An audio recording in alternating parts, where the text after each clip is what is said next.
Shaping Africa's tomorrow through connection today is this year's theme in Africa's biggest travel expo, set to draw thousands of delegates and visitors.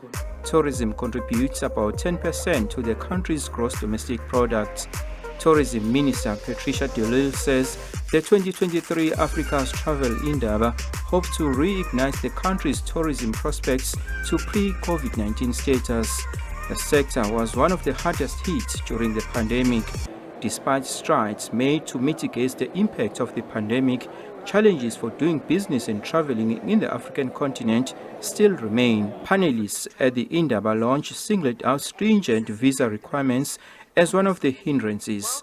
Studies show that only 28 countries in Africa can travel to each other's countries without visas. And we are lucky that in Southern Africa, all the countries can travel within each other's country without a visa. But across the entire continent, there are bottlenecks where we cannot travel to each other's country. Now, the challenging aspect is that there are countries outside Africa that can travel to almost 43 countries without need for a visa. That needs to be addressed, because as Africans, we must be proud to welcome each other to each other's country without any restrictions. And I've already engaged with the Minister of Home Affairs, Dr. Aaron Motsoaledi, on the issue of visas. I was joined in the meeting by SA Tourism and also the South African Tourism Business Council. Very fruitful meeting to learn the contribution by Home Affairs to the tourism industry. And we will continue to engage with Minister Motsoaledi.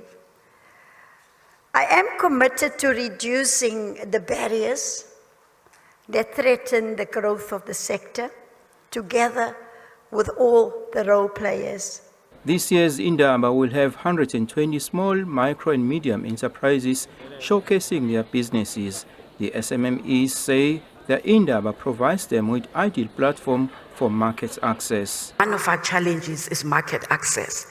So some of our SMMEs do not have an opportunity to ever even leave the country and meet the buyers that actually come here. So this provides an opportunity for them to actually interact and do business with buyers that they wouldn't ordinarily do business with. Meanwhile, Jalil says a final decision on the R1 billion proposed deal with English Premier League football team Tottenham Hotspur to market SA tourism will be made by the board on Wednesday. Vusi Kumalo, SABC News, Durban.